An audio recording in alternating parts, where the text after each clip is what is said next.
ആത്മനേ പരിശുദ്ധാത്മാവേ, നിൻ തിരു ചൈതന്യം ഞങ്ങൾ കേൾക്കണമേ.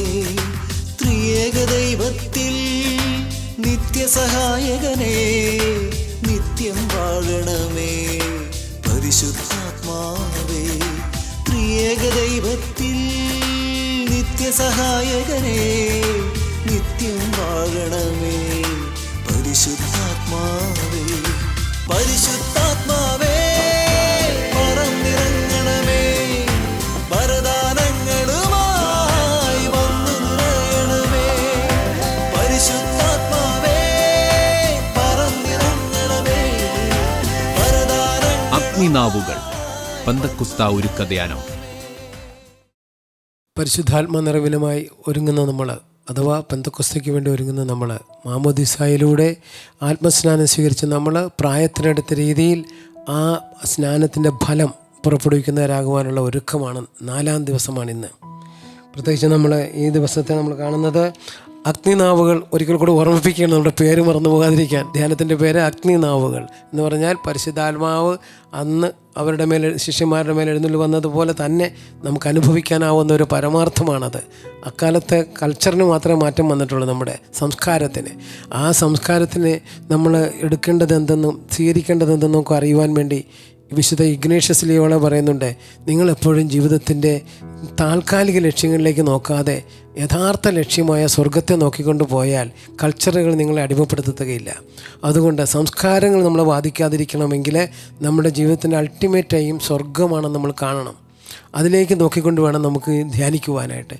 വിശുദ്ധ പത്രോസ്ലീഹ എഴുതിയ 1-ാമത്തെ ലേഖനത്തിൽ പറയുന്നുണ്ട്, യേശുക്രിസ്തുവിൻ്റെ കുരിശുമരണവും ഉത്ഥാനവും വഴിയായി സജീവമായ പ്രത്യാശയിലേക്കും സ്വർഗത്തിൽ നിങ്ങൾക്കായി കാത്തു സൂക്ഷിച്ചിരിക്കുന്ന അക്ഷയവും കളങ്കരഹിതവും ഒളിമങ്ങാത്തതുമായ ഒരു അവകാശത്തിലേക്ക് നിങ്ങളെ വീണ്ടും ജനിപ്പിച്ചിരിക്കുന്നു.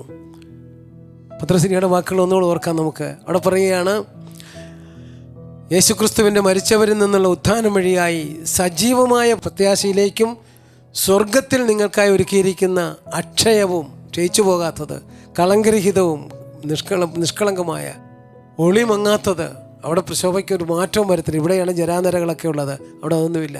ആ അവകാശത്തിലേക്ക് നിങ്ങളെ വീണ്ടും ജനിപ്പിച്ചിരിക്കുന്നു. ശരിക്കും ഒരു ആത്മനിറവിൻ്റെ അനുഭവം ഉണ്ടാകുമ്പോൾ ഒരു ക്രിസ്ത്യാനിക്കുണ്ടാകുന്ന ഏറ്റവും വലിയ ബോധ്യമാണ് എൻ്റെ യഥാർത്ഥ ഭവനം സ്വർഗമാണെന്ന തിരിച്ചറിവ്. ദൈവം മനുഷ്യനെ അനശ്വരതയ്ക്ക് വേണ്ടി സൃഷ്ടിച്ചു, തൻ്റെ അനന്തതയുടെ സാദൃശ്യത്തിൽ സൃഷ്ടിച്ചു എന്ന് 2-ാം ദിവസം നമ്മൾ ചിന്തിച്ചതാണ്. ആ അവസ്ഥ വെളിപ്പെടണമെങ്കിൽ ദൈവത്തിൻ്റെ ആത്മാവ് നമ്മളിലേക്ക് കടന്നു വരണം. അതിൽ സംഭവിക്കേണ്ട ഏറ്റവും പ്രധാനപ്പെട്ട ഒരു കാര്യമായിട്ട് കർത്താവ് പറയുന്നത് മാനസാന്തരമാണ്. ഈശോയ്ക്ക് വഴിയൊരുക്കാൻ വന്ന സ്നാപകൻ പറഞ്ഞു, മത്തായിയുടെ സുവിശേഷം 3-ാം അധ്യായം, അവിടെ പറയുകയാണ്, മാനസാന്തരപ്പെടുവിൻ, ദൈവരാജ്യം സമീപിച്ചിരിക്കുന്നു. വീണ്ടും ഈശോ തൻ്റെ ദൗത്യം ആരംഭിക്കുന്നു. മത്തായി 4:17 അവിടെ പറയുകയാണ്, ദൈവരാജ്യം സമീപിച്ചിരിക്കുന്നു, മാനസാന്തരപ്പെടുവിൻ. അപ്പോൾ മാനസാന്തരം എന്ന് പറയുന്നത് ഈ ലോകത്തിൻ്റെ മനുഷ്യൻ ദൈവരാജ്യത്തിലേക്കുള്ള തിരിവാണ്. നമ്മൾ ഈ ലോകത്തിൽ ശാശ്വതമായ ആരും വസിക്കുന്നില്ല.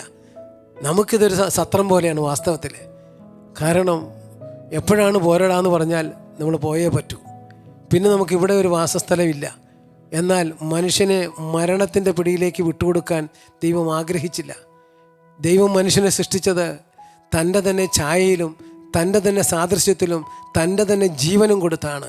അപ്പോൾ അതുകൊണ്ട് അവിടുത്തെ ജീവനായ പരിശുദ്ധാത്മാവിനെ ഇപ്പോൾ നമുക്ക് ലഭിക്കുന്നുവെങ്കിൽ ദൈവത്തോളം ആയുസ്സുണ്ടെന്നുള്ള തിരിച്ചറിവ്, നിത്യമായ ജീവിതം, ദൈവത്തോടൊപ്പമുള്ള വാസം നമുക്കുണ്ട് എന്നുള്ള തിരിച്ചറിവ് അത് നമുക്കുണ്ടാകണം. പ്രാർത്ഥിക്കാൻ പഠിപ്പിക്കണമെന്ന് പറയുമ്പോൾ പഠിപ്പിച്ചത് എന്താണ്?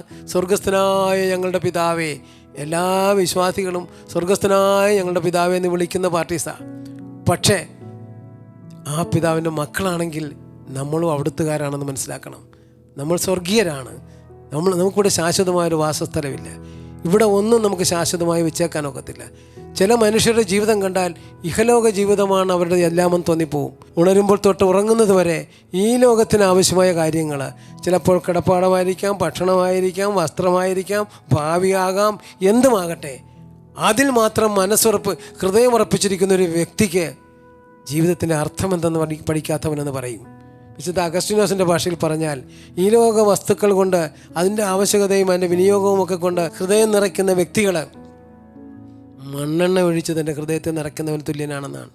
എന്നാൽ സ്വർഗമാണ് എൻ്റെ യഥാർത്ഥ വീടെന്നുകൊണ്ട് ആ സ്വർഗത്തിൽ എൻ്റെ പേര് പോകാത്ത വണ്ണം, ആ സ്ഥാനം പോകാത്ത വണ്ണം, ആ നിലയും വിലയും നഷ്ടപ്പെടാത്ത വണ്ണം ഭൂമിയിലെ വസ്തുക്കളെ കൈകാര്യം ചെയ്യുന്ന മനുഷ്യൻ തേൻ കൊണ്ടാണ് അവൻ്റെ ഹൃദയത്തെ നിറയ്ക്കുന്നത്. നമുക്കൊന്ന് ചിന്തിക്കാം, ഇന്നെൻ്റെ ഹൃദയത്തിൽ തേനാണോ, ഇന്നെൻ്റെ ഹൃദയത്തിൽ മണ്ണെണ്ണയാണോ? അത് കത്തി നശിച്ചു പോകും. മറ്റത് എപ്പോഴും മധുരം, എപ്പോഴും മധുരം. മണ്ണെണ്ണ മറ്റു ജീവികളൊക്കെ അടുക്കത്തില്ല, പാമ്പിന് പോലും പേടിയാണ് മണ്ണെണ്ണ ഒഴിച്ചാൽ. അപ്പോൾ അതുകൊണ്ട് നമുക്ക് തേൻ നിറയ്ക്കേണ്ടത് എങ്ങനെയാണെന്ന് നമുക്ക് ഇപ്രാവശ്യം ചിന്തിക്കാം. മാനസാന്തരത്തിലൂടെ സംഭവിക്കേണ്ട കാര്യം അതാ. മാനസാന്തരപ്പെടുവിൻ, ദൈവരാജ്യം സമീപിച്ചിരിക്കുന്നു. അപ്പോൾ ദൈവത്തിൻ്റെ ഭരണത്തിന് കീഴിൽ വരിക. മാർത്താണ്ഡവർമ്മരുടെ രാജ്യം എന്ന് പറയുന്നത് മാർത്താണ്ഡ വർണ്ണം ഭരിപ്പിക്കുന്ന രാജ്യം. അതുപോലെ ദൈവരാജ്യം എന്ന് പറയുന്നത് ദൈവം ഭരിക്കുന്ന രാജ്യം. ഒരു മനുഷ്യനെ സംബന്ധിച്ചിടത്തോളം അവൻ്റെ ഹൃദയത്തെ ദൈവം ഭരിക്കണം, അവൻ്റെ വികാരങ്ങളെ ദൈവം ഭരിക്കണം, അവൻ്റെ ചിന്തകളെ ദൈവം ഭരിക്കണം, അവൻ്റെ കണ്ണുകളെ ദൈവം ഭരിക്കണം, അവൻ്റെ നാവിനെ ദൈവം ഭരിക്കണം, അവൻ്റെ ഇന്ദ്രിയങ്ങളെ ദൈവം ഭരിക്കണം. അപ്രകാരം ദൈവത്തിന് പരിപൂർണമായും സമർപ്പിക്കപ്പെടുമ്പോഴാണ് നാം ദൈവരാജ്യത്തിൻ്റെ മക്കളായി തീരുന്നത്.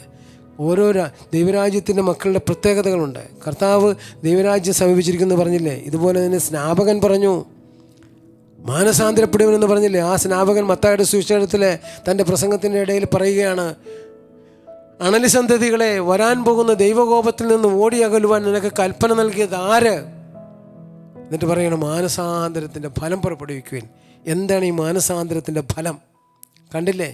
ചുങ്കക്കാരനായി ധനാഢ്യനായി. യഹൂദരുടെ നിയമം അനുസരിച്ച് ധനവാൻ സ്വർഗരാജ്യത്തിൽ പ്രവേശിക്കത്തില്ലെന്നാണ്. എന്നാൽ ധനത്തെ ദൈവമായി കണ്ട് അതിനു വേണ്ടി താലോലിച്ച് നടന്ന മനുഷ്യനാണ് ഇതാ കർത്താവിനെ കാണാൻ വേണ്ടി സിക്കമോർ മരത്തിൻ്റെ മുകളിൽ കയറിയിരിക്കുന്നത്. ലൂക്കായുടെ സുവിശേഷം 19-ാം അധ്യായത്തിലാണ് ഈ സംഭവം. സഖ്യവൂസ് അവൻ അവിടെ കയറിയിരിക്കുകയാണ്. എന്താണെന്നറിയാമോ? യേശു ഒരു ദൈവപുത്രനാണെന്ന് അവനറിയാം. ദൈവപുത്രൻ എന്നതിനേക്കാൾ ഒരു പ്രവാചകനാണെന്നെങ്കിൽ അവൻ കരുതിയിട്ടുണ്ട്. ദിവ്യപുരുഷനായ ആ മനുഷ്യൻ്റെ മുമ്പിൽ അവന് ചെല്ലാൻ പാടില്ല. കാരണം അവൻ ധനാഢ്യനാണ്, അതിനേക്കാൾ ഉപരി അവൻ ചുങ്കക്കാരനാണ്. ചുങ്കക്കാരൻ ഈ യഹൂദർക്ക് വെറുപ്പാണ്. അപ്പോൾ അങ്ങനെയുള്ളവൻ ചെല്ലാൻ പറ്റത്തില്ല എന്ന് ഓർത്ത് അവൻ നേരെ മരത്തിൻ്റെ മുകളിൽ കയറിയിരിക്കുക. കർത്താവ് നേരെ താഴെ വന്നിട്ട് പറഞ്ഞു, സഖ്യവൂസ് വേഗം ഇറങ്ങി വരിക, ഇന്ന് എനിക്ക് നിൻ്റെ വീട്ടിൽ ഭക്ഷണം കഴിക്കണം. എന്നാലോചിച്ച് നോക്കിയേ, സഖ്യവൂസ് നീ വേഗം ഇറങ്ങി വരിക, ഇന്ന് നിൻ്റെ വീട്ടിൽ എനിക്ക് ഭക്ഷണം കഴിക്കണം. പ്രിയമുള്ളവരെ, അവിടെ എഴുതി വച്ചിരിക്കുന്നത് സഖ്യവൂസ് തിടുക്കത്തിൽ ഇറങ്ങി വന്നതാണ്. ഞാനിതിനെ മനസ്സിലാക്കുന്നത് ഇങ്ങനെയാണ് കേട്ടാ. സഖ്യവൂസ് എന്തുകൊണ്ട് തിടുക്കത്തിൽ ഇറങ്ങി വന്നു?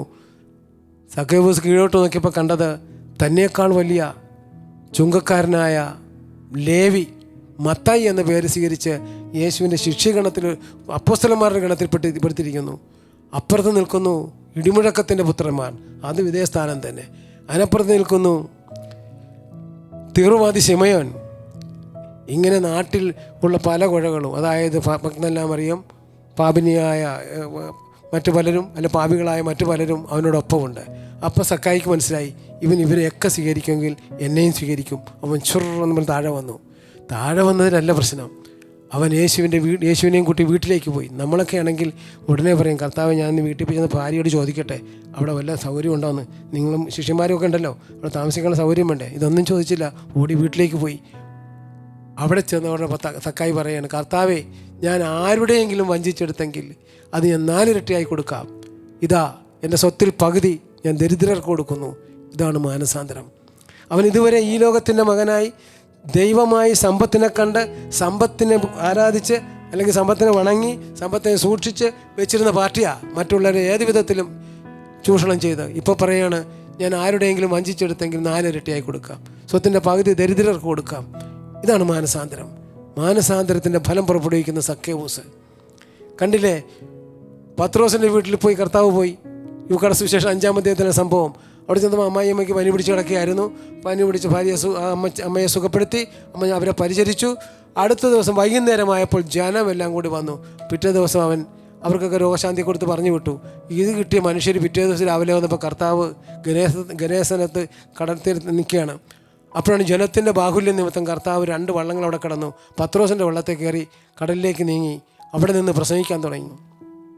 പ്രസംഗം തീർന്നപ്പോൾ കർത്താവ് പത്രോസിനോട് പറഞ്ഞു, ആഴത്തിലേക്ക് നീക്ക് വലയിറക്കാൻ.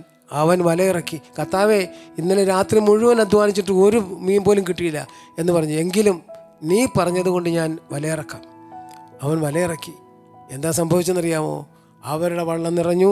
അടുത്ത വള്ളക്കാരെ വിളിച്ച് കയറ്റി മീനുമായിട്ട് അടുത്ത് വന്നു. ഇവിടെ വന്ന ഉടനെ നമ്മൾ ഇന്നത്തെ കരിസ്മാറ്റിക്കുകളാണ് പറഞ്ഞാലും കർത്താവെ നാളെയും ഈ വഞ്ചിയെ തന്നെ വരണമേന്ന് പറഞ്ഞാലും, പക്ഷേ പത്രോസ് പറയുന്നത് മറ്റൊന്നുമല്ല, കർത്താവെ ഞാൻ പാപിയാണ്, നീ എന്നിൽ നിന്ന് അകന്നു പോകണമേ. എന്താണെന്നറിയാമോ? ആ മത്സ്യബന്ധനം ദൈവരാജ്യത്തിൻ്റെ ഒരു അടയാളമാണ്. ആ അടയാളം കണ്ടതോടുകൂടി അവൻ ഈ ലോകത്തിലെ സമ്പത്തായ അവൻ്റെ മത്സ്യസമ്പത്ത് അവനൊരു വിഷയമേ അല്ല. അവൻ പറയുകയാണ്, കർത്താവെ നീ എന്നിൽ നിന്ന് അകന്നു പോകണം, ഞാൻ പാപിയാണ്, ഞാൻ ദൈവരാജ്യത്തിൻ്റെ നിലയ്ക്കും വിലയ്ക്കും അനുസരിച്ച് ജീവിക്കാൻ യോഗ്യനല്ല എന്നൊരർത്ഥം കൂടെ ഇല്ലേ അതിനകത്ത്? അപ്പോൾ ഇതുപോലെ ദൈവരാജ്യത്തിലേക്ക് തിരിയുന്ന മനുഷ്യർ ഈ ലോകത്തിലെ വസ്തുക്കളെ മുറുകെ പിടിക്കില്ല. അവർക്കറിയാം ഇവിടെ ശാശ്വതമായിട്ടൊന്നുമില്ലെന്ന്. ഒരിക്കലും ഞങ്ങളൊരു കൂട്ടുകാരിലെ കൂടെ വർത്തമാനം പറഞ്ഞുകൊണ്ടിരിക്കുമ്പോൾ ഒരുത്തൻ പറഞ്ഞു, അവൻ അമേരിക്കയിൽ 8 വർഷം കഴിഞ്ഞ് തിരിച്ചു വന്നിരിക്കുക.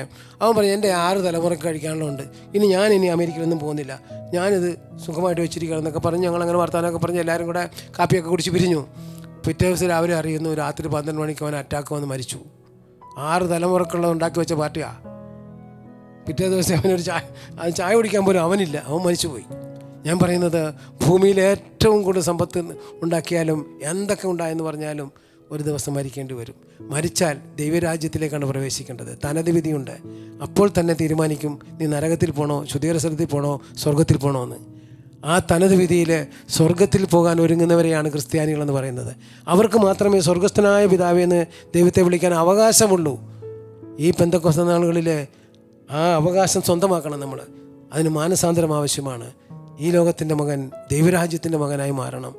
സങ്കീർത്തനൻ തിരിച്ചറിഞ്ഞു ഈ അറിവ്. അതുകൊണ്ട് അവൻ പറഞ്ഞു, 17-ാം സങ്കീർത്തനം 14-ാം വാക്യത്തിലെ, ഇഹലോക ജീവിതം മാത്രം ഓഹരിയായി കരുതുന്ന മർത്യരിൽ നിന്നും അങ്ങയുടെ കരം എന്നെ രക്ഷിക്കണമേ.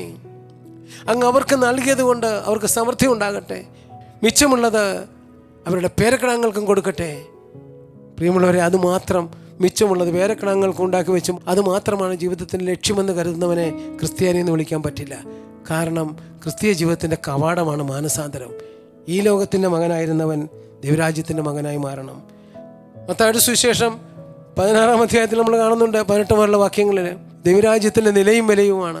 സ്ത്രീകളിൽ നിന്നും ജനിച്ചവരിൽ ഏറ്റവും സ്നാപകയോഹന്നാനവുമുള്ള വലിയൊരു മനുഷ്യനില്ല, എന്നാൽ ദൈവരാജ്യത്തിലെ ഏറ്റവും ചെറിയവൻ പോലും സ്നാപകനേക്കാൾ വലിയവനാണ്. സ്ത്രീകളിൽ നിന്നും ജനിച്ചവരിൽ സ്നാപകനോളം വലിയവരാരുമില്ല, പക്ഷേ ദൈവരാജ്യത്തിലെ മകൻ അവനേക്കാൾ വലിയവനാണ്. അപ്പോൾ സ്ത്രീകളിൽ നിന്നും ജനിച്ചവരല്ല നമ്മൾ, അത് ഈ തൽക്കാലത്തേക്ക് ജനിച്ചതാണ്. എന്നാൽ നമ്മൾ ആത്മാവിൽ ജനിക്കുമ്പോൾ, യേശുവിനെ സ്വീകരിച്ചു കഴിയുമ്പോൾ മറ്റൊന്നാകും. അതുകൊണ്ടല്ലേ യോഹന്നാൻ്റെ സുവിശേഷം 1-ാം അധ്യായത്തിൽ പറയുന്നത് 14 മുതലുള്ള വാക്യങ്ങളിൽ അവിടെ പറയുകയാണ്, വചനം മാംസമായി നമ്മുടെ ഇടയിൽ വസിച്ചു എന്ന് പറയാം. 12-ാം വാക്യത്തിൽ പറയുകയാണ്, അവനെ സ്വീകരിച്ചവർക്കെല്ലാം, അവൻ്റെ നാമത്തിൽ വിശ്വസിക്കുന്നവർക്കെല്ലാം ദൈവമക്കളാകുവാൻ അവൻ കഴിവ് നൽകി. അവർ ജനിച്ചിരിക്കുന്നത് പുരുഷൻ്റെ ഇച്ഛയിൽ നിന്നോ ശാരീരിക അഭിലാഷത്തിൽ നിന്നോ അല്ല, ദൈവത്തിൽ നിന്നാണ്. അപ്പോൾ ദൈവത്തിൽ നിന്നും ജനിക്കുന്നതാണ് മാനസാന്തരം. നമ്മൾ ഇന്നു മുതൽ ദൈവത്തിൻ്റെതാണ്. ദൈവത്തെ അപ്പനായി സ്വീകരിച്ച് യേശുവിനെ രക്ഷിതാവായി സ്വീകരിച്ച് മുന്നോട്ട് പോകുമ്പോൾ മാത്രമേ പെന്തക്കോസ്ത് അനുഭവം നമുക്കുണ്ടാകൂ.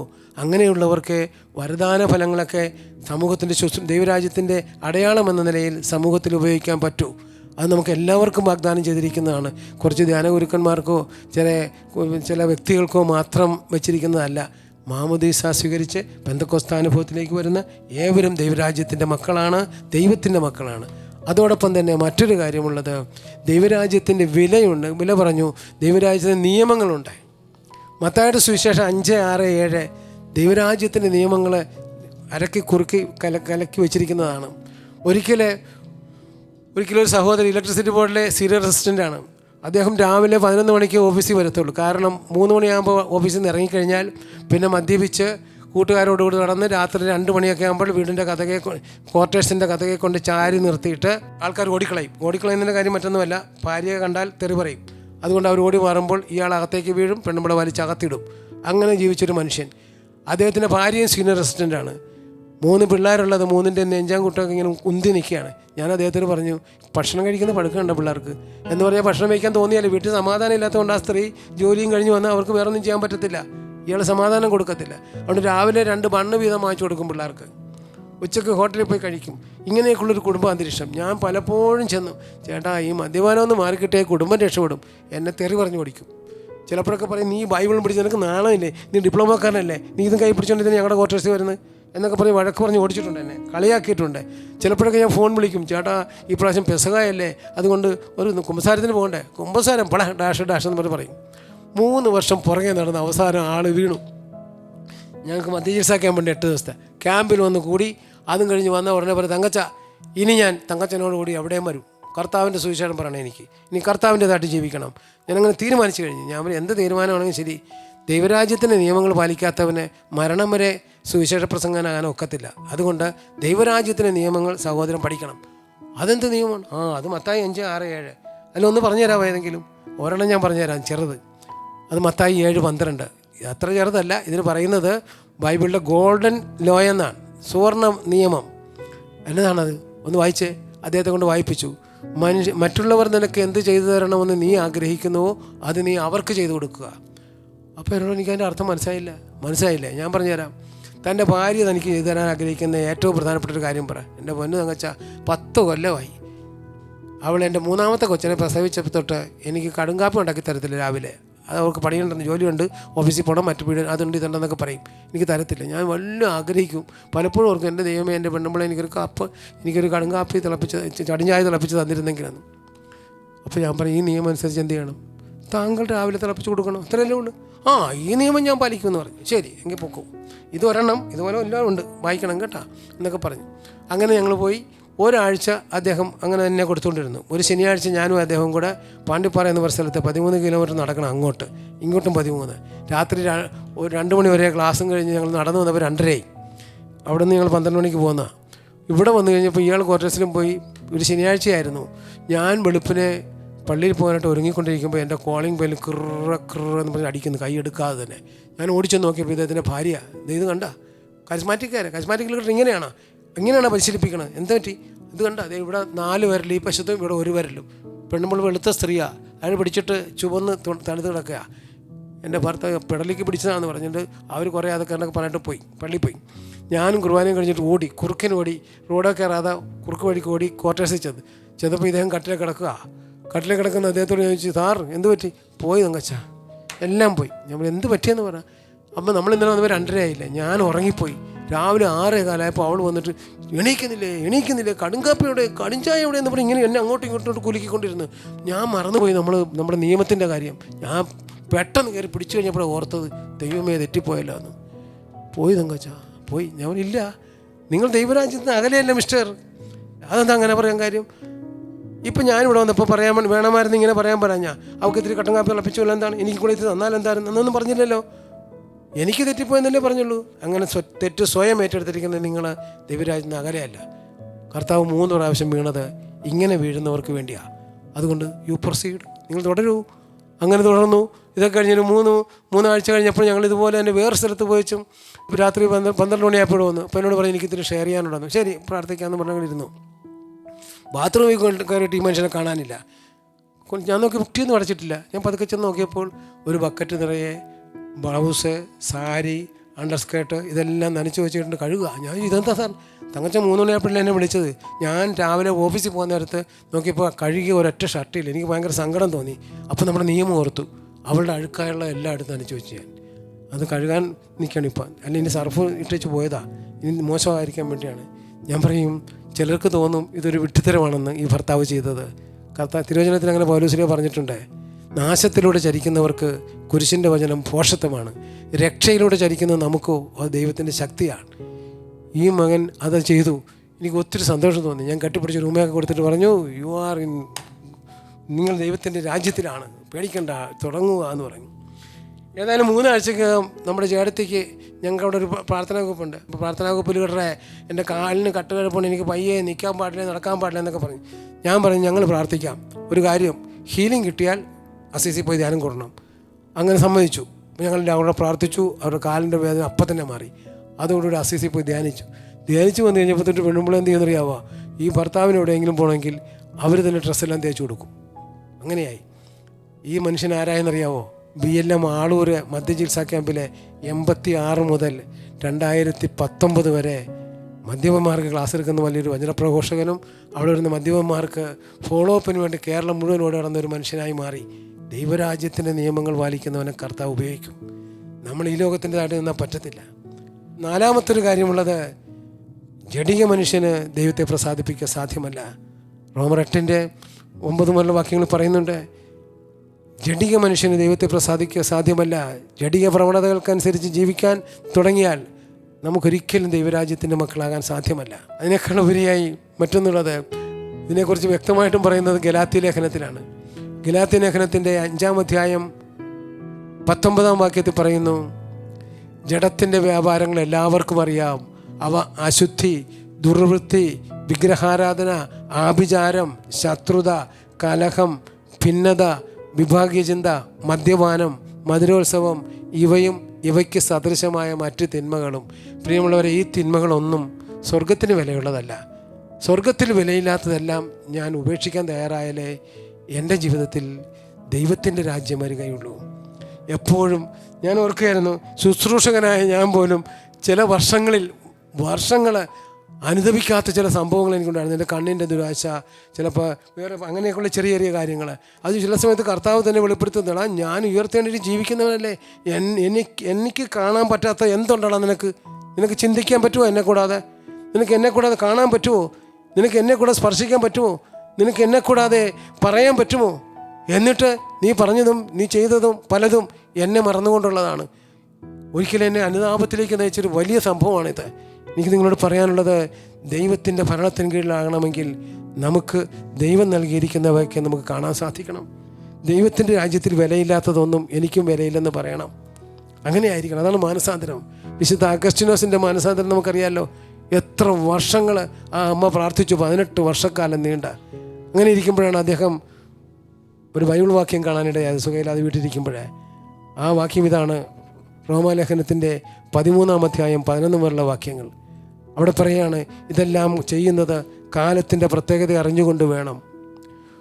മദ്യലഹരിയിലോ അവിഹിത വേഴ്ചയിലോ കലഹങ്ങളിലോ അസൂയയിലോ കോപത്തിലോ വ്യാപരിക്കരുത്.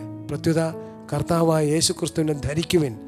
ദുർമോഹങ്ങളിലേക്ക് നയിക്കത്തക്കവണ്ണം ശരീരത്തെപ്പറ്റി ചിന്തിക്കാതിരിക്കുക. മദ്യപാനിയായ, സ്ത്രീലംബടനായ, ഭോഗാസക്തിയിൽ മുഴുകി ജീവിച്ച മനിക്കേൻ സിദ്ധാന്തത്തിൻ്റെ ഉപജ്ഞാതാവായ ചെറുപ്പക്കാരനെ കർത്താവ് സ്പർശിച്ചത് ഈ വചനത്തിലൂടെയാണ്. ഇതെല്ലാം ചെയ്യുന്നത് കാലത്തിൻ്റെ പ്രത്യേകത അറിഞ്ഞുകൊണ്ട് വേണം. രാത്രി കഴിയാറായി, പകൽ സമീപിച്ചിരിക്കുന്നു. ആയതിനാൽ പ്രകാശത്തിൻ്റെ ആയുധങ്ങൾ ധരിക്കുവിൻ. സുഖലോലുപതയിലോ മദ്യലഹരിയിലോ അവിഹിത വേഴ്ചയിലോ കലഹങ്ങളിലോ അസൂയയിലോ വ്യാപരിക്കരുത്. പ്രിയമുള്ളവരെ, ഷാലോം TV-യിലെ ഈ പ്രോഗ്രാം കൂടിക്കൊണ്ടിരിക്കുമ്പോൾ നമ്മളൊരു കാര്യം പ്രത്യേകം ഓർക്കണം. അഗ്നിനാവുകൾ എന്ന ഈ പ്രോഗ്രാം നമ്മുടെ ജീവിതത്തിൽ അടിസ്ഥാനപരമായ മാറ്റം വരണമെങ്കിൽ ജഡം, ഈ ശരീരം ഇവിടെ കുഴിച്ചു മൂടേണ്ടതാണ്. മരിക്കുമ്പോൾ ആരും അത് സൂക്ഷിച്ചു വെക്കില്ല, ആർക്കും വെക്കാനാവില്ല. മരിച്ചാൽ 3-ാം ദിവസമായാൽ ഏത് ബന്ധുവാണെങ്കിലും പറയും, എങ്ങനെയെങ്കിലും കൊണ്ട് അടക്കിയാക്കാൻ പറയും. ചിലപ്പോൾ ഭാര്യ ഭർത്താവിന് ഉപേക്ഷിക്കാൻ പറ്റില്ലാത്തതുകൊണ്ട് നിങ്ങളാരും എൻ്റെ ഭർത്താവിൻ്റെ ശവരം എടുക്കരുത് എന്ന് പറഞ്ഞ് കരയുന്ന കേട്ട് നാട്ടുകാരും ബന്ധുക്കളോട് വെച്ചിട്ട് പോയാൽ 3-ാം ദിവസം അവൾ നാട്ടുകാരെ ഓടിച്ചെന്ന് വിളിക്കും, എങ്ങനെയെങ്കിലും ഒന്ന് കൊണ്ട് കുടിച്ചിട്ട് വരാൻ പറയും. അത്രേ ഉള്ളൂ ഈ ശരീരം. അതുകൊണ്ട് ശരീരത്തെ തൃപ്തിപ്പെടുത്തി ജീവിക്കാനുള്ളവരല്ല നമ്മൾ ആത്മാവിനെ തൃപ്തിപ്പെടുത്തി ജീവിക്കണം. ആത്മാവിൻ്റെ ഇംഗിതങ്ങൾ അറിയണം. അങ്ങനെയുള്ളപ്പോഴാണ് ആത്മനിർവ് നമുക്ക് ലഭിക്കുന്നത്. അതുകൊണ്ട് ജഡിക മനുഷ്യനെ അവൻ്റെ എല്ലാ ദുരാശകളോടും കൂടി നമുക്ക് കർത്താവിന് സമർപ്പിക്കാം. അപ്പോൾ നമുക്ക് ആത്മീയരായി ഉയരാൻ സാധിക്കും. ആത്മീയ ജീവിതത്തിലെ ഉന്നമനത്തിന് നമ്മളെ തടസ്സപ്പെടുത്തുന്ന മറ്റൊന്നാണ് നമ്മുടെ സംസ്കാരം, പ്രത്യേകിച്ച് ഉപഭോക്തൃ സംസ്കാരം. ഞാൻ ഓർക്കുകയാണ്, ഒരു സ്ഥലത്ത് എനിക്കൊരു പയ്യനറിയാം, ഹൈറേഞ്ചിലുള്ള ഒരാളാണ് അദ്ദേഹം. ഞാനവിടെ ചെന്നപ്പോഴേ അദ്ദേഹത്തിൻ്റെ ഇടവകയിലുള്ള എല്ലായിടത്തും പ്രാർത്ഥനാ ഗ്രൂപ്പ് വേണമെന്നൊക്കെ വികാരിച്ചതിനോട് പറഞ്ഞിട്ട് ആ ഇടവകയുടെ 3-4 സ്ഥലത്ത് പ്രാർത്ഥനാ ഗ്രൂപ്പൊക്കെ തുടങ്ങി അദ്ദേഹം. 84 അവിടെയൊക്കെ പ്രാർത്ഥനാ ഗ്രൂപ്പ് തുടങ്ങി. അവസാനം അത് വേറൊച്ചം വന്നപ്പോൾ അത് പ്രാർത്ഥനാ ഗ്രൂപ്പ് പള്ളിയിലേക്കാക്കി. 200-300 പേര് വരുന്ന പള്ളി പ്രാർത്ഥനാ ഗ്രൂപ്പ് ഒക്കെ മനോഹരമായിട്ട് പോയിക്കൊണ്ടിരുന്നതാണ്. എനിക്ക് വളരെ പ്രത്യാശ തോന്നി ഈ മനുഷ്യനെക്കുറിച്ച്.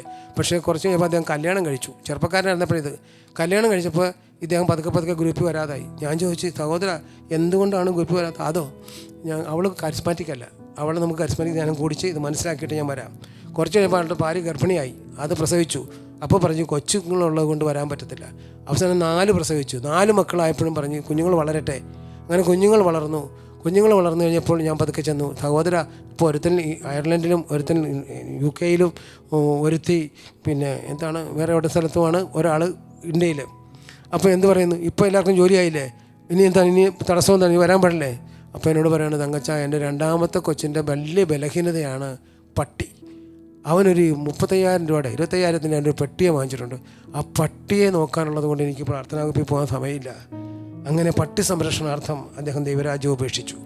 ഇതാണ് കൺസ്യൂമറിസം എന്ന് പറയുന്നത്. മറ്റുള്ളവർ വാങ്ങിക്കുന്ന സാധനങ്ങളൊക്കെ എനിക്കും വേണം. അത്യാവശ്യത്തിൻ്റെ പട്ടികയിൽ ഒരു ദൈവരാജ്യത്തിൻ്റെ മകൻ അത്യാവശ്യത്തിൻ്റെ പട്ടികയിൽ വേണ്ടത് പട്ടിയാണോ പണമാണോ എന്താണെന്നുള്ളത് നിശ്ചയിക്കണം. ആ നിശ്ചയത്തിൻ്റെ പ്രയോറിറ്റിയുടെ തോതനുസരിച്ച് മാത്രമേ ദൈവരാജ്യത്തിൻ്റെ മകനിൽ പറഞ്ഞിരിക്കുന്ന ഈ ആത്മനിറവിൻ്റെ അനുഭവം കിട്ടൂ. അതുകൊണ്ട് പെന്തക്കോസ്ത അനുഭവത്തിന് വേണ്ടി 4-ാം ദിവസം ഒരുങ്ങുന്ന നമുക്ക് നമ്മളെ തന്നെ പരിപൂർണമായും സമർപ്പിക്കാം. എല്ലാവരും പ്രാർത്ഥിക്കുക. കർത്താവേ, അവിടുത്തെ രാജ്യവും അവിടുത്തെ നീതിയും ആദ്യം അന്വേഷിക്കുവാനും ബാക്കിയെല്ലാം കൂട്ടിച്ചേർത്ത് തരുന്നത് ഞങ്ങൾ ആസ്വദിക്കുവാനുള്ളൊരു കൃപ ഞങ്ങൾക്ക് തരണമേ. കർത്താവെ, അവിടുത്തെ രാജ്യവും അവിടുത്തെ നീതിയും ആദ്യം അന്വേഷിക്കുവാനും ബാക്കിയെല്ലാം കൂട്ടിച്ചേർത്ത് തരുന്നത് വിശ്വാസത്താലും പ്രത്യാശയിലും അനുഭവിക്കാനുള്ളൊരു കൃപ ഞങ്ങൾക്ക് തരണമേ. പിതാവിൻ്റെയും പുത്രൻ്റെയും പരിശുദ്ധാത്മാവിൻ്റെയും നാമത്തിൽ ആമേൻ.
പരിശുദ്ധ പരമദിവ്യകാരുണ്യത്തിന് എന്നേരവും ആരാധനയും സ്തുതിയും പുകഴ്ചയും ഉണ്ടായിരിക്കട്ടെ. പരിശുദ്ധ പരമദിവ്യകാരുണ്യത്തിന് എന്നേരവും ആരാധനയും സ്തുതിയും പുകഴ്ചയും ഉണ്ടായിരിക്കട്ടെ. പരിശുദ്ധ പരമദിവ്യകാരുണ്യത്തിന് എന്നേരവും ആരാധനയും സ്തുതിയും പുകഴ്ചയും ഉണ്ടായിരിക്കട്ടെ. ഈ 4-ാം ദിവസം ഇന്ന് കർത്താവിൻ്റെ സന്നിധിയിൽ വന്നിരിക്കുമ്പോൾ കർത്താവിൻ്റെ സന്നിധിയിലേക്ക് നമ്മുടെ ഹൃദയങ്ങളെയും മനസ്സുകളെയും ഒക്കെ നമുക്ക് ഉയർത്താം. കർത്താവ് ഇന്ന് കേട്ട വചനങ്ങൾ ഞങ്ങൾ ഹൃദയത്തിൽ ഫലം പുറപ്പെടുവിക്കാൻ തക്ക വിധം പരിശുദ്ധാത്മാവെ ആ വചനങ്ങളുടെ മേൽ അങ്ങ് അടയിരിക്കണമേ. ഞങ്ങൾ മാമോദീസയിലൂടെ ലഭിച്ചിരിക്കുന്ന പ്രേരക വരപ്രസാദത്തിൻ്റെ മേൽ പരിശുദ്ധാത്മാവെ അങ്ങ് വന്ന് ഇരിക്കുമ്പോഴാണല്ലോ ഞങ്ങൾക്ക് അടിസ്ഥാന മാനസാന്തരത്തിൻ്റെ ആവശ്യകതയും മാനസാന്തരവും ഞങ്ങളുണ്ടാകുന്നത്. കർത്താവ്, മാനസാന്തരം ഒരിക്കലും അവസാനിക്കുന്നൊരു കാര്യമല്ലല്ലോ, മരണം വരെ ഞങ്ങൾ തുടരേണ്ട ഒരു കാര്യമാണല്ലോ. ഈ ഓൺഗോയിങ് പ്രോസസ്സ്, ഈ നിരന്തരമായി ഞങ്ങൾ നടക്കേണ്ട ഈ പ്രക്രിയയെക്കുറിച്ചുള്ള വെളിപാട് കഴിഞ്ഞ ക്ലാസ്സിലൂടെ അങ്ങ് ഞങ്ങൾക്ക് നൽകിയല്ലോ. കർത്താവേ, ഇതാ ഞങ്ങൾ അങ്ങേ പക്കലേക്ക് സമർപ്പിക്കുന്നു. ഞങ്ങൾക്ക് ക്രിസ്തീയ ജീവിതത്തിൻ്റെ കവാടമാണല്ലോ, ക്രിസ്ത്യാനിയാകാനുള്ള വാതിലാണല്ലോ മാനസാന്തരം. കർത്താവെ, മാനസാന്തരത്തിലേക്ക് അവിടുന്ന് ഞങ്ങളെ ഉയർത്തണമേ. അതിൻ്റെ പൊരുൾ ഞങ്ങൾക്ക് വെളിപ്പെടുത്തി തരണമേ. ഈശോയെ അങ്ങ് തൻ്റെ ദൗത്യം ആരംഭിച്ചപ്പോഴേ തന്നെ അങ്ങ് പറഞ്ഞുവെന്ന് ഞങ്ങൾ കേട്ടു. മാനസാന്തരപ്പെടുവിൻ, ദൈവരാജ്യം സമീപിച്ചിരിക്കുന്നു. കർത്താവെ, ദൈവത്തിൻ്റെ രാജ്യത്തിലേക്കുള്ളൊരു തിരിവാണല്ലോ ഇത്. ഞങ്ങൾ പലപ്പോഴും ഈ ലോക ജീവിതം മാത്രമാണ് ഞങ്ങളുടെ ജീവിതത്തിൻ്റെ ലക്ഷ്യമെന്ന് കണ്ടാൽ ഞങ്ങൾ എത്രയോ ഭോഷന്മാരാണ്. ഇഹലോക ജീവിതം മാത്രം ഓഹരിയായി കരുതുന്ന മർത്യരിൽ നിന്നും അങ്ങയുടെ കരം എന്നെ രക്ഷിക്കട്ടെ. അങ്ങ് അവർക്ക് നൽകിയിരിക്കുന്നത് കൊണ്ട് അവരുടെ വയറ് നിറയ്ക്കട്ടെ, അവരുടെ മക്കൾക്കും സമൃദ്ധി ഉണ്ടാകട്ടെ എന്ന് സങ്കീർത്തകനിലൂടെ പറഞ്ഞത് ഞങ്ങൾ ശ്രവിച്ചു. കർത്താവെ, പലപ്പോഴും ഞങ്ങൾ ദൈവത്തിൻ്റെ ഭരണത്തിന് കീഴിലാകേണ്ട ഞങ്ങളുടെ തന്നെ ഭരണത്തിന് കീഴിലായതിൻ്റെ ഫലം ഇന്ന് ഞങ്ങൾ ഓരോരുത്തരും അനുഭവിച്ചു കൊണ്ടിരിക്കുകയാണ്. അതിൻ്റെ ദുരന്തം ഞങ്ങളുടെ പൂർവികർക്ക് ദൈവപരിപാലനയെക്കുറിച്ചും ദൈവോന്മുഖമായി ജീവിക്കേണ്ടതിൻ്റെ ആവശ്യത്തെക്കുറിച്ചും അത് ബോധ്യമുണ്ടായിരുന്നു. അതുകൊണ്ട് തന്നെ ഭവനങ്ങളും മറ്റ് സൗകര്യങ്ങളും ഇല്ലാത്തപ്പോഴും അങ്ങ് ആഗ്രഹിച്ചിടത്തോളം തന്നെ മക്കളെ ജന്മം കൊടുക്കാൻ അവർക്ക് കഴിഞ്ഞു. ഇന്ന് ഞങ്ങൾക്ക് അതെല്ലാം ഞങ്ങളുടെ ഇഷ്ടത്തിനനുസരിച്ച രീതിയിലായി. ദൈവത്തിൻ്റെ ഭരണമോ കുഞ്ഞുങ്ങളെ ജനിപ്പിക്കുന്ന കാര്യത്തിൽ ദൈവത്തിനൊരു സ്ഥാനമോ ഇല്ലാത്ത രീതിയിൽ അധപ്പതിച്ചു പോയിട്ടുള്ള ഞങ്ങളുടെ കുടുംബങ്ങളുണ്ട് പലതും. കർത്താവെ, അതിനെല്ലാം ഓർത്ത് ഞങ്ങൾ മാപ്പ് ചോദിക്കുകയാണ്. ദൈവത്തിൻ്റെ ഭരണത്തിന് കീഴിൽ ഞങ്ങളുടെ കുടുംബവും ഞങ്ങളുടെ വ്യക്തി ജീവിതങ്ങളും ഞങ്ങളുടെ ദാമ്പത്യ ജീവിതങ്ങളും ഞങ്ങളുടെ ജോലി സ്ഥലങ്ങളും എല്ലാം ആയിത്തീരാൻ ഞങ്ങളെ അനുഗ്രഹിക്കണമേ. കർത്താവെ, അങ്ങയുടെ ഭരണത്തിന് കീഴിലാകുമ്പോൾ എല്ലാ സമൃദ്ധിയും അവിടെ ഉണ്ടാകുമല്ലോ. കർത്താവെ, അങ്ങ് ഞങ്ങളെ ഭരിക്കണമേ. അങ്ങ് ഞങ്ങളുടെ കുടുംബങ്ങളെ ഭരിക്കണമേ, ഞങ്ങളുടെ സാമൂഹ്യ പ്രവർത്തനങ്ങളെ ഭരിക്കണമേ, ജോലി സ്ഥലങ്ങളെ ഭരിക്കണമേ, രാഷ്ട്രത്തെ ഭരിക്കണമേ. ദൈവത്തിൻ്റെ ഭരണം എല്ലായിടത്തും ഉണ്ടാകുവാൻ ആഗ്രഹിച്ചുകൊണ്ട് നമുക്ക് നമ്മെ തന്നെ കർത്താവിന് കൊടുത്തുകൊണ്ട് സ്തുതിക്കാം. ഹല്ലേലൂയ, യേശുവേ സ്തോത്രം, ഹല്ലേലൂയ, ഹല്ലേലൂയ. ദൈവമേ സ്തോത്രം, ദൈവമേ നന്ദി, ദൈവമേ സ്തോത്രം, ദൈവമേ നന്ദി, ദൈവമേ സ്തോത്രം, ദൈവമേ നന്ദി. Hallelujah, hallelujah, hallelujah. ദൈവമേ സ്തോത്രം, ഈശോയെ നന്ദി, ഈശോയെ ആരാധന, ഈശോയെ നന്ദി, ഈശോയെ സ്തോത്രം, ഈശോയെ നന്ദി, ഈശോയെ ആരാധന. ഹല്ലേലൂയ, ദൈവമേ സ്തോത്രം, ഈശോയെ നന്ദി, ഈശോയെ സ്തുതി, ഈശോയെ ആരാധന, യേശുവേ സ്തോത്രം. Hallelujah, hallelujah, hallelujah, hallelujah.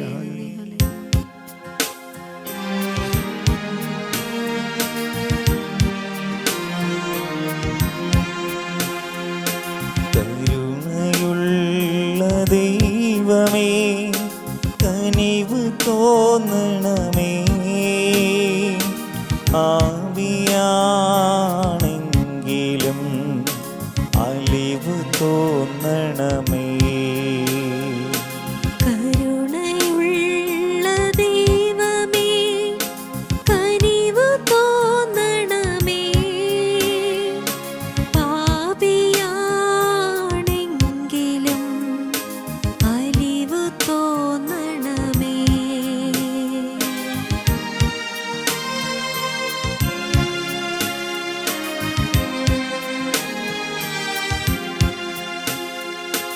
അറിയാതെ ചെയ്തൊരു അപരാധമൊക്കെയും മറന്നിടണേ എൻ്റെ കരുണാമയ. അറിയാതെ ചെയ്തൊരു അപരാധമൊക്കെയും മറന്നിടണേ എൻ്റെ കരുണാമയ. പാപത്തിൻ ആഴിയിൽ വീഴാതെ എന്നുമേ കാത്തിടണേ എൻ്റെ കാരുണ്യമേ, കാത്തിടണേ എൻ്റെ കാരുണ്യമേ. കരുണയുള്ള ദൈവമേ, കനിവ് തോന്നണമേ, പാപിയാണെങ്കിലും അലിവ് തോന്നണമേ.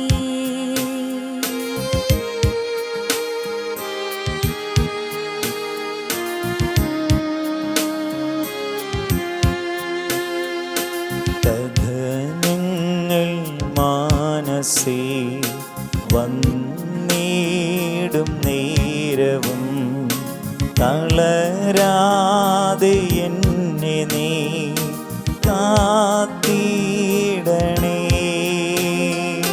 കഥനങ്ങൾ മാനസേ വന്നിടും നേരവും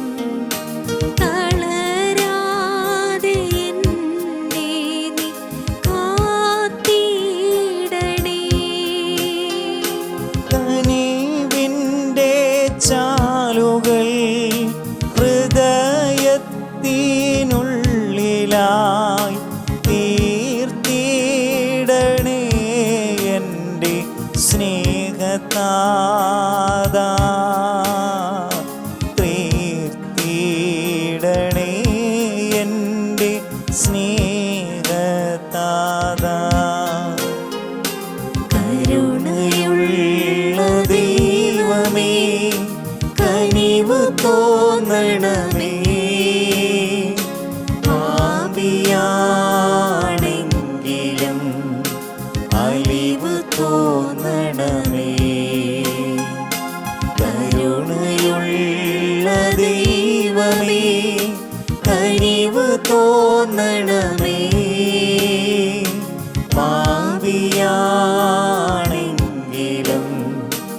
അലിവ് തോന്നണമേ. ഈശോയും അന്ന് പത്രോസിൻ്റെ വഞ്ചിയിലിരുന്ന് അങ്ങ് പ്രസംഗത്തിന് ശേഷം ആഴത്തിലേക്ക് നീക്കി വലയെറിയുവാൻ പറഞ്ഞ സമയം വലിയ മത്സ്യസമ്പത്ത് അവർക്ക് കിട്ടിയെങ്കിലും അതല്ല പത്രോസ് കണ്ടത്. പത്രോസ് കണ്ടത് ദൈവരാജ്യത്തിൻ്റെ ഉടയവനായ അങ്ങയെയാണ്. കർത്താവെ, പത്രോസിൻ്റെ ഉള്ളു തുറന്നു കൊടുത്ത് അങ്ങാരെന്ന് മനസ്സിലാക്കി കൊടുത്തു ആ മത്സ്യസമ്പത്ത്. ഞങ്ങൾക്ക് പലപ്പോഴും പല സമ്പത്തുണ്ടാകുമ്പോൾ ഞങ്ങൾ സമ്പത്തിൻ്റെ കാവൽക്കാരായി മാറുന്നു.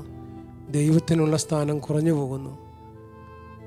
സമ്പത്തും ഈ ലോകത്തിലെ വസ്തുക്കളും പണവും ഒക്കെ ഉണ്ടാകുമ്പോഴേ ദൈവത്തിന് വിലയിടിഞ്ഞു പോകുന്നു ഞങ്ങൾക്ക്.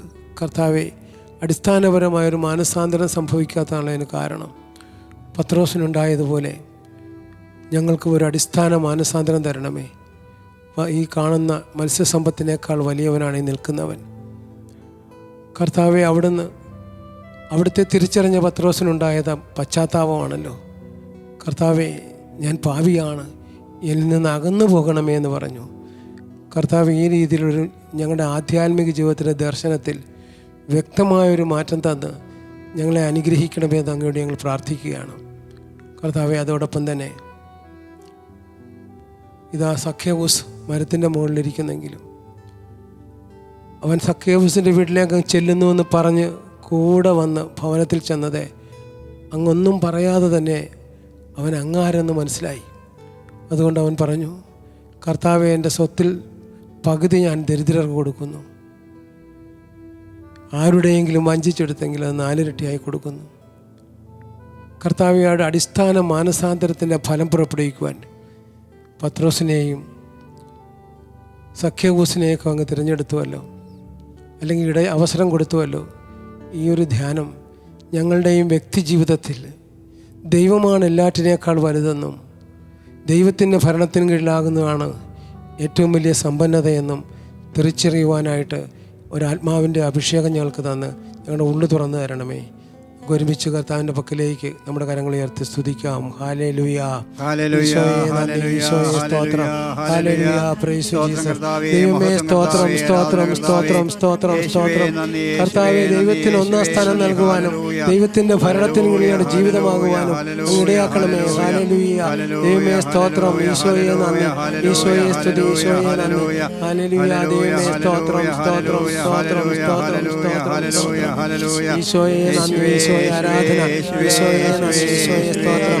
അടിസ്ഥാനപരമായൊരു മാനസാന്തരം തരുവാൻ സ്തോത്രം, സ്തോത്രം, സ്തോത്രം.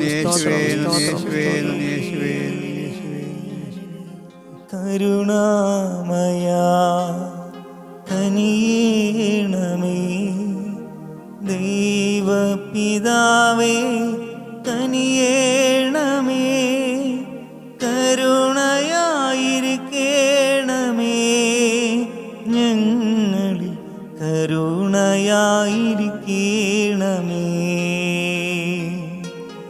കരുണാമയ കനിയേണമേ, ദൈവപിതാവേ കനിയേണമേ, കരുണയായിരിക്കേണമേ ഞങ്ങളിൽ, കരുണയായിരിക്കേണമേ. കർത്താവെ, അങ്ങയുടെ 2 സൈഡിലും കിടന്ന കള്ളന്മാരിൽ വലതുവശത്ത് കിടന്ന കള്ളൻ പറഞ്ഞുവല്ലോ, കർത്താവ്, സത്യമായും അങ്ങ് നീതിമാനാണ്. അങ്ങ് പർദീസായിലായിരിക്കുമ്പോൾ എന്നെ കൂടെ ഓർക്കണമേ എന്ന് പറഞ്ഞ ക്ഷണം അവനെ സ്വീകരിക്കാൻ തയ്യാറായ കർത്താവെ, ഞങ്ങളുടെ ജീവിതത്തിൻ്റെ ഏത് ഘട്ടത്തിലും ഞങ്ങൾ അങ്ങയെ അംഗീകരിക്കുമ്പോൾ ഞങ്ങൾക്കൊരു അടിസ്ഥാന മാനസാന്തരം ഉണ്ടാകുകയും സ്വർഗത്തിൻ്റെ മക്കളാക്കി ഞങ്ങളെ മാറ്റുമെന്നുള്ളതാണല്ലോ നല്ല കള്ളൻ്റെ ഉപമയിലൂടെ ഞങ്ങളെ പഠിപ്പിച്ചത്. കർത്താവ് അവൻ്റെ എല്ലാ കാര്യങ്ങളും മറന്നു. അന്ന് വരെ അവൻ ചെയ്ത എല്ലാ പ്രവൃത്തികളും മറന്നു. കർത്താവെ, ഞങ്ങളോടും അങ്ങനെ ക്ഷമിച്ച് സ്നേഹിക്കുന്ന അങ്ങയുടെ സ്നേഹത്തെ തിരിച്ചറിയുവാനായിട്ട് ഒരു അഭിഷേകം ഇപ്പോൾ ഞങ്ങൾക്ക് നൽകണമേ. ഹല്ലേലൂയ. ദൈവമേ സ്തോത്രം, ഈശോയെ നന്ദി, ഈശോയെ സ്തുതി, ഈശോയെ ആരാധന. ഹല്ലേലൂയ. ദൈവമേ സ്തോത്രം, ഈശോയെ നന്ദി, ഈശോയെ സ്തുതി, ഈശോയെ ആരാധന, ഈശോയെ നന്ദി, ഈശോയെ സ്തോത്രം. ഹല്ലേലൂയ. ദൈവമേ സ്തോത്രം, ഈശോയെ നന്ദി, ഈശോയെ സ്തുതി, ഈശോയെ ആരാധന. ഹല്ലേലൂയ. ദൈവമേ സ്തോത്രം, സ്തോത്രം, സ്തോത്രം, സ്തോത്രം. അങ്ങേ ദിവ്യമാ സ്നേഹത്താൽ എന്നെ നിറയ്ക്കണമേ നാഥ. അങ്ങേ ദിവ്യമാ സ്നേഹത്താൽ എന്നെ നിറയ്ക്കണമേ നാഥ. അങ്ങേ ദിവ്യമാം ശക്തിയാൽ എന്നെ നിറയ്ക്കണമേ നാഥ. അങ്ങേ ദിവ്യമാം ശക്തിയാൽ എന്നെ നിറയ്ക്കണമേ നാഥ. കർത്താവെ, ദൈവപുത്രനിൽ ദൈവരാജ്യം കണ്ടെത്തിയ ശിഷ്യന്മാർ അങ്ങയോടൊപ്പം വന്നപ്പോൾ അങ്ങ് തന്നെ പറഞ്ഞുവല്ല, നിങ്ങൾ മനുഷ്യരെ സൂക്ഷിച്ചുകൊള്ളുവിൻ, ചെന്നായ്ക്കളുടെ ഇടയിലേക്ക് കുഞ്ഞാടുകളെ എന്നതുപോലെ ഞാൻ നിങ്ങളെ അയക്കുന്നു. നിങ്ങൾ മനുഷ്യരെ സൂക്ഷിച്ചുകൊള്ളുവിൻ, അവർ നിങ്ങളെ ന്യായാധിപന്മാർക്കും രാജാക്കന്മാർക്കും ഏൽപ്പിച്ചു കൊടുക്കും. അപ്പോൾ അവിടെ വെച്ച് എന്ത് പറയണമെന്ന് ഓർത്ത് നിങ്ങൾ വിഷമിക്കേണ്ടെന്ന് പറഞ്ഞുവല്ലോ. കർത്താവെ, ദൈവത്തിൻ്റെ രാജ്യത്തിലെ ദൈവമക്കളും മനുഷ്യരും തമ്മിലുള്ള വ്യത്യാസം തിരിച്ചറിയാതെ മറ്റു മനുഷ്യർ ജീവിക്കുന്നത് പോലെ തന്നെ ഞങ്ങളും ജീവിച്ചു. ഇവിടം കൊണ്ട്, ഈ ഭൂമിയിലെ ജീവിതം കൊണ്ട് ജീവിതം തീരുന്നു എന്ന് കരുതിയവനാണ് മർത്യൻ. അതുകൊണ്ടാണല്ലോ സങ്കീർത്തകൻ പറഞ്ഞത്, കർത്താവെ, ഇഹലോക ജീവിതം മാത്രം ഓഹരിയായി കരുതുന്ന മർത്യരിൽ നിന്നും അങ്ങയുടെ കരം എന്നെ രക്ഷിക്കട്ടെ എന്ന് പറഞ്ഞത്. കർത്താവെ, മനുഷ്യൻ മർത്യനാണ്, അവരെ സൂക്ഷിച്ചു കൊള്ളണം. കാരണം അവർ ദൈവരാജ്യത്തിൻ്റെ മക്കളെ മനസ്സിലാക്കുക പ്രയാസമാണ്. ദൈവത്തിൻ്റെ രാജ്യത്തിൻ്റെ ഉടയവനായ യേശുനാഥനെ തന്നെ അവർ കുരിശിൽ തറച്ചു കൊന്നെങ്കിൽ, ഗുരുനാഥനുമായ അങ്ങയോട് അങ്ങനെ പെരുമാറിയെങ്കിൽ എത്ര അധികമായി ഞങ്ങളോട് പെരുമാറാതിരിക്കുകയില്ല. വീണ്ടും അങ്ങ് മത്തായിയുടെ സുവിശേഷം 5-ാം അധ്യായത്തിൽ പറയുന്നുണ്ടല്ലോ, മനുഷ്യർ നിങ്ങളെ അവഹേളിക്കുകയും എല്ലാവിധ തിന്മകളും നിങ്ങൾക്കെതിരെ വ്യാജമായി പറയുകയും ചെയ്യുമ്പോൾ നിങ്ങൾ ഭാഗ്യവാന്മാർ, എന്തെന്നാൽ സ്വർഗത്തിൽ നിങ്ങൾക്ക് പ്രതിഫലം വലുതാണ്. സ്വർഗത്തിൻ്റെ മക്കളും മനുഷ്യരും തമ്മിലുള്ള വ്യത്യാസം തിരിച്ചറിഞ്ഞ് വക്രത നിറഞ്ഞതും വഴിപിഴച്ചതുമായ തലമുറകളുടെ ഇടയിലെ കുറ്റമറ്റ ദൈവമക്കളായി ജീവിക്കേണ്ടിയിരുന്ന ഞങ്ങൾ പലപ്പോഴും ഈ വ്യത്യാസം മനസ്സിലാക്കാതെ മനുഷ്യരിൽ ഭേദപ്പെട്ട മനുഷ്യരായി ജീവിക്കാൻ മാത്രം ശ്രമിച്ചു പോയ ഞങ്ങളുടെ അറിവില്ലായ്മയും ഞങ്ങളുടെ അജ്ഞതയും നീക്കി ഈ പെന്തക്കോസ്ത ദിവസം പരിശുദ്ധാത്മാവിനാൽ നിറച്ച് ദൈവമക്കളുടെ സ്വാതന്ത്ര്യവും ദൈവമക്കളുടെ നിലയും വിലയും അനുസരിച്ച് ജീവിക്കുവാനുള്ള കൃപ അവിടുന്ന് ഞങ്ങൾക്ക് തരണമേ എന്ന് അപേക്ഷിച്ചുകൊണ്ട് ഞങ്ങളങ്ങേ സ്തുതിക്കുന്നു. ഹല്ലേലൂയ. ഈശോയെ സ്തുതി, ഈശോയെ ആരാധന, ഈശോയെ നന്ദി, ഈശോയെ സ്തോത്രം. ഹല്ലേലൂയ. ജീസസ്. ദൈവമേ സ്തോത്രം, സ്തോത്രം, സ്തോത്രം, സ്തോത്രം.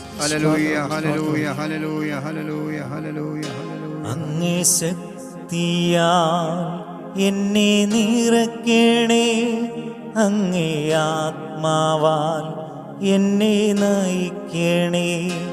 അങ്ങേ ശക്തിയാൽ എന്നെ നിറയ്ക്കണേ, അങ്ങേ ആത്മാവാൽ എന്നെ നിറയ്ക്കണേ. അങ്ങേ ശക്തിയാൽ എന്നെ നിറയ്ക്കണേ, അങ്ങേ ആത്മാവാൽ എന്നെ നയിക്കണേ. കർത്താവെ, അങ്ങ് പത്രോസ്ലിയോട് ഞങ്ങളോട് പറഞ്ഞ കാര്യം ഞങ്ങൾ ധ്യാനിച്ചു. കർത്താവായ യേശു ക്രിസ്തുവിൻ്റെ മരണവും ഉത്ഥാനവും വഴിയായി സജീവമായ പ്രത്യാശയിലേക്കും സ്വർഗത്തിൽ നിങ്ങൾക്കായി ഒരുക്കിയിരിക്കുന്ന അക്ഷയവും കളങ്കരഹിതവും ഒളിമങ്ങാത്തതുമായ ഒരവകാശത്തിലേക്ക് നിങ്ങൾ വീണ്ടും ജനിച്ചിരിക്കുന്നുവെന്ന് കർത്താവെ, ഞങ്ങൾ ഓരോരുത്തരെയും മാമോദീസായിലൂടെ സ്വർഗത്തിൻ്റെ ഉടയവളാക്കി മാറ്റിയല്ലോ. എഫേസസ് ലേഖനത്തിൽ അങ്ങ് പറഞ്ഞിട്ടുണ്ടല്ലോ, 1-ാം അധ്യായം 4-5 വാക്യങ്ങളിലെ, തൻ്റെ മുമ്പാകെ സ്നേഹത്തിൽ പരിശുദ്ധരും നിഷ്കളങ്കരുമായിരിക്കുവാൻ വേണ്ടി ലോകസ്ഥാപനത്തിന് മുമ്പ് തന്നെ നിങ്ങളെ യേശുക്രിസ്തുവിൽ തിരഞ്ഞെടുത്തു. ദൈവമക്കളുടെ ആയുസ് ആരംഭിക്കുന്നത് ലോകസ്ഥാപനത്തിന് മുമ്പാണെന്നും തുടർന്നങ്ങ് പറഞ്ഞുവല്ലോ, അവിടുന്ന് നമ്മളെ പുത്രന്മാരായി ദത്തെടുക്കേണ്ടതിന് അവിടുത്തെ പദ്ധതിയും ക്രമയും അനുസരിച്ച് അവിടുന്ന് മുൻകൂട്ടി നിശ്ചയിച്ചു. ഇത് തൻ്റെ പുത്രൻ അനേക മക്കളിൽ ആദ്യജാതനാകേണ്ടതിനാണെന്ന്. കർത്താവെ, ഞങ്ങൾ അങ്ങയുടെ മുമ്പാകെ സ്നേഹത്തിൽ നിഷ്കളങ്കരും പരിശുദ്ധരുമായിരിക്കുന്നത് പോലെ തന്നെ ദൈവമക്കളുടെ പദവി തിരിച്ചറിഞ്ഞ് സ്വർഗത്തിലെത്തിച്ചേരുവാനുള്ളവരാണ് ഞങ്ങളെന്നും സ്വർഗത്തിൽ ഞങ്ങൾക്കായി ഒരുക്കിയിരിക്കുന്നവ നോക്കിക്കണ്ടുകൊണ്ട് ഈ ഭൂമിയിലെ നശ്വരമായ ജീവിതത്തിന് വേണ്ടി മാത്രം ജീവിക്കുന്ന വിഡ്ഢികളാകാതെ സ്വർഗത്തെ നോക്കിക്കൊണ്ട് ജീവിക്കുവാനുള്ളൊരു കൃപ ഞങ്ങളെല്ലാവരിലേക്കും വർഷിക്കണമേ കർത്താവേ. ഈശോയെ, ഞങ്ങളുടെ കുടുംബങ്ങളെ സമർപ്പിക്കുന്നു. ഞങ്ങളുടെ കുടുംബങ്ങളിൽ എന്തെങ്കിലും അസ്വസ്ഥതയോ പ്രയാസമോ ഉണ്ടെങ്കിൽ ദൈവത്തിൻ്റെ ഭരണത്തിൽ നിന്നും വിട്ടുപോയത് കൊണ്ടാണ് ഞങ്ങൾ അറിയുന്നു. അതുകൊണ്ട് ഞങ്ങളുടെ കുടുംബങ്ങളിൽ അങ്ങയുടെ ഭരണമുണ്ടാകുവാൻ ഞങ്ങൾ അങ്ങേക്ക് സമർപ്പിക്കുന്നു. ഞങ്ങളുടെ മക്കൾ ദൈവത്തിൻ്റെ ഭരണത്തിന് കീഴിൽ ജീവിക്കുന്നവരാകണമേ കർത്താവേ. മാതാപിതാക്കൾ ദൈവഭരണത്തിന് കീഴിൽ ജീവിച്ചുകൊണ്ട് ദൈവരാജ്യത്തിൻ്റെ സാക്ഷികളാകുവാൻ ഇടയാകണമേ കർത്താവേ. ഞങ്ങളുടെ ഇടവകകൾ ദൈവരാജ്യത്തിൻ്റെ പതിപ്പാക്കി മാറ്റണമേ. ഞങ്ങളുടെ രൂപതകൾ ദൈവരാജ്യത്തിൻ്റെ പതിപ്പാക്കി മാറ്റണമേ. ഞങ്ങളുടെ സഭയെ തന്നെ ദൈവരാജ്യത്തിൻ്റെ മുന്നാസ്വാദനമാക്കി മാറ്റണമേ. അവിടെ ദൈവരാജ്യമെന്ന് പറഞ്ഞാൽ ഭക്ഷണമോ പാനീയമോ അല്ല, നീതിയും സമാധാനവും പരിശുദ്ധാത്മാവിലുള്ള സന്തോഷവുമാണെന്ന് പറഞ്ഞ കർത്താവെ, ഞങ്ങളുടെ സഭയിലെ നീതിയും സമാധാനവും പരിശുദ്ധാത്മാവിനുള്ള ആനന്ദവും അനുഭവിക്കുന്ന അപ്പന്മാരും ലീഡർമാരും ഒക്കെ ഉണ്ടാകുവാൻ അവിടുന്ന് ഞങ്ങളെ അനുഗ്രഹിക്കണമേ കർത്താവെ. സഭകൾ തമ്മിലും എപ്പോഴും ദൈവരാജ്യത്തിലെ മക്കളാണെന്ന രീതിയിലുള്ള ഐക്യമുണ്ടാകുവാനും അതുവഴി സഭകൾ തമ്മിൽ നീതിയും സമാധാനവും പരിശുദ്ധാത്മാവിനുള്ള ആനന്ദവും ഉണ്ടാകുവാൻ ഇതെല്ലാം ഞങ്ങൾ സമർപ്പിച്ചുകൊണ്ട് കർത്താവെ, അങ്ങയുടെ പക്കൽ ഞങ്ങൾ കരങ്ങൾ ഉയർത്തി ഞങ്ങൾക്ക് വേണ്ടിയും കുടുംബത്തിന് വേണ്ടിയും ഇടവകയ്ക്ക് വേണ്ടിയും രൂപതയ്ക്ക് വേണ്ടിയും സഭയ്ക്ക് വേണ്ടിയും സഭകൾക്ക് വേണ്ടിയും ആഗോള സഭയ്ക്ക് വേണ്ടി മാർപ്പാപ്പയ്ക്ക് വേണ്ടിയൊക്കെ ഞങ്ങളിത് സ്തുതിക്കുന്നു. ഹല്ലേലൂയ, യേശുവേ സ്തോത്രം, യേശുവേ നന്ദി, യേശുവേ സ്തോത്രം, ഹല്ലേലൂയ, ദൈവമേ സ്തോത്രം. കർത്താവേ, എല്ലാ നവീന പ്രവർത്തനങ്ങളിൽ ഏർപ്പെട്ടിരിക്കുന്ന മക്കളെയും ഇപ്പോൾ ദൈവരാജ്യത്തിന്റെ വക്താക്കളാണ് ഞങ്ങളെന്നും ദൈവരാജ്യത്തിന്റെ പ്രചാരകരാണ് ഞങ്ങളെന്നുമുള്ള ബോധം എല്ലാ ധ്യാന മന്ദിരങ്ങളിലുമുള്ള ശുശ്രൂഷകർക്ക് നൽകണമേ. എല്ലാ ശുശ്രൂഷകരും എല്ലാവരും അത് ആ ബോധ്യത്തോടെ ഇത് ചെയ്യുവാനിടയാക്കണമേ. ഹല്ലേലൂയ, ദൈവമേ സ്തോത്രം, സ്തോത്രം, സ്തോത്രം, സ്തോത്രം. ഈശോയെ നന്ദി, ഈശോയെ സ്തോത്രം. പാപം നീതി ന്യായവിധി ബോധമേകിടാൻ ഈ ശാപഭൂവിൽ പെന്തക്കോസ്തിൽ വന്നോരാവിയേ. പാപം നീതി ന്യായവിധി ബോധമേകിടാൻ ഈ ശാപഭൂവിൽ പെന്തക്കോസ്തിൽ വന്നോരാവിയേ. ജീവനുതുക ജീവദായക ജീവനാളമായി എരിഞ്ഞു തീരുവാൻ. ജീവനുതുക ജീവദായക ജീവനാളമായി എരിഞ്ഞു തീരുവാൻ. കൈകൾ യാചനാരൂപത്തിൽ പിടിച്ചുകൊണ്ട് കേൾക്കപ്പെട്ട വചനങ്ങളുടെ മേൽ പരിശുദ്ധാത്മാവ് നിറയാൻ ആഗ്രഹിക്കാം. ഹല്ലേലൂയ, ദൈവമേ പരിശുദ്ധാത്മാവെ അവിടുന്ന് ഇപ്പോഴെല്ലാം മക്കളിലും നിറയണമേ. ഞങ്ങൾ കേൾക്കപ്പെട്ട വചനങ്ങൾ ബുദ്ധിക്ക് മനസ്സിലാക്കാൻ അജ്ഞാതമായത് ചിലപ്പോഴൊരു പക്ഷേ ദൈവത്തിൻ്റെ കൃപയ്ക്ക് മാത്രം മനസ്സിലാക്കാൻ പറ്റുന്നു. ദൈവാത്മാവ് വെളിപ്പെടുത്തി തന്നാൽ മാത്രം സഹകരിക്കാവുന്ന വിശ്വാസ സത്യങ്ങളോട് ഐക്യപ്പെടുവാനായിട്ട് ഇപ്പോൾ മക്കളെ അഭിഷേകം ചെയ്യണമേ. ഈ ആരാധനയിൽ പങ്കെടുത്തുകൊണ്ടിരിക്കുന്ന എല്ലാവരുടെയും കുടുംബങ്ങളിലെ നീതിയും സമാധാനവും പരിശുദ്ധാത്മാവിനുള്ള ആനന്ദവും അനുഭവിക്കാനിടയാകട്ടെ. ഹല്ലേലൂയ, ദൈവമേ സ്തുതി, യേശുവേ സ്തോത്രം, യേശുവേ നന്ദി. എന്നിൽ കവിയട്ടെ, എന്നിൽ ഒഴുകട്ടെ പുതിയൊരു അഭിഷേകം. നിറയട്ടെ, എന്നിൽ കവിയട്ടെ, എന്നിൽ ഒഴുകട്ടെ പുതിയൊരു അഭിഷേകം. ഈ കാലഘട്ടത്തിൽ അഭിഷേകം നിറഞ്ഞിടാൻ അധികമാമളവിൽ അഭിഷേകം പകരണമേ. ഈ കാലഘട്ടത്തിൽ അഭിഷേകം നിറഞ്ഞിടാൻ അധികമാമളവിൽ അഭിഷേകം പകരണമേ. നിറയട്ടെ എന്നിൽ കവിയട്ടെ, എന്നിൽ ഒഴുകട്ടെ പുതിയൊരു അഭിഷേകം. നിറയട്ടെ എന്നിൽ കവിയട്ടെ, എന്നിൽ ഒഴുകട്ടെ പുതിയൊരു അഭിഷേകം. ഈ സമയം നമുക്ക് ഈ ദിവസം മുഴുവൻ ചൊല്ലേണ്ട സുഹൃദയവം നമ്മൾ കർത്താവെ അടിസ്ഥാനപരമായൊരു മാനസാന്തരം എനിക്ക് നൽകണമേ. കർത്താവെ അടിസ്ഥാനപരമായ ഒരു മാനസാന്തരം എനിക്ക് തരണമേ. കർത്താവെ അടിസ്ഥാനപരമായ മാനസാന്തരം എനിക്ക് നൽകണമേ. കർത്താവിന്റെ ആശീർവാദത്തിനായിട്ട് നമുക്ക് ശിരസ് നമിക്കാം. സ്വർഗത്തിൽ നിന്നാഗതമാ ജീവൻ നൽകുമൊരപ്പം നീ, മർത്യന് മുക്തി പകർന്നരുളും നിത്യമഹോന്നതമപ്പം നീ, നിത്യമഹോന്നതമപ്പം നീ.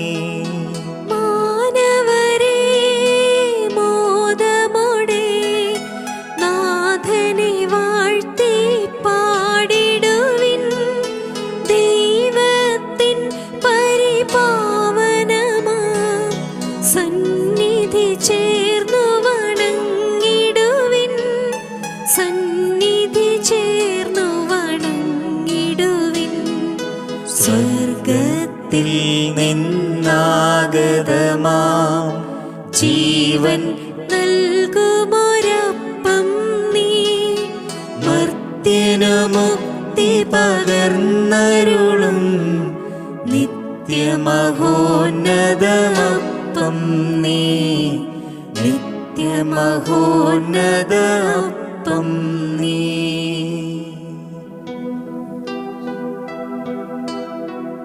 പരിശുദ്ധ ശരീരത്താലും വിലയേറിയ രക്തത്താലും പാപത്തിൻ കറകളിൽ നിന്നും മർത്യനു നീ മോചനമേകി. സകലേശാ ദിവ്യകടാക്ഷം തൂഗണമേ വത്സലസുതരിൽ, നിർമ്മലരായി ജീവിച്ചിടുവാൻ ചിന്തണമേ ദിവ്യവരങ്ങൾ.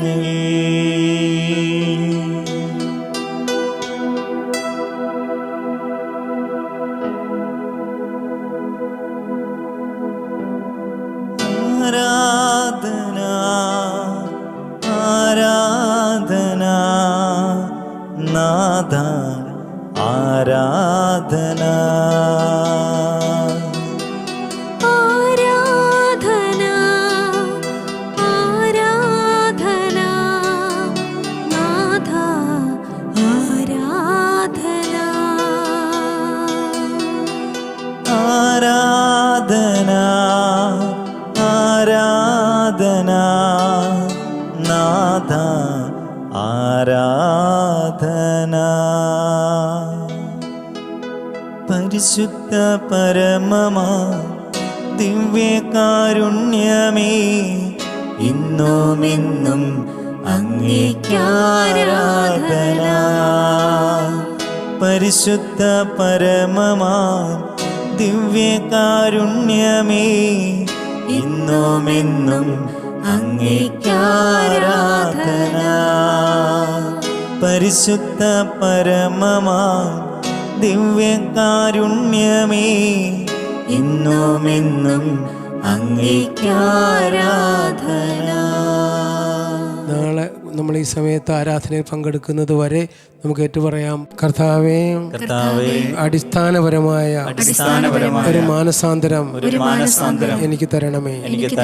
കർത്താവേ, അടിസ്ഥാനപരമായ ഒരു മാനസാന്തരം എനിക്ക് തരണമേ.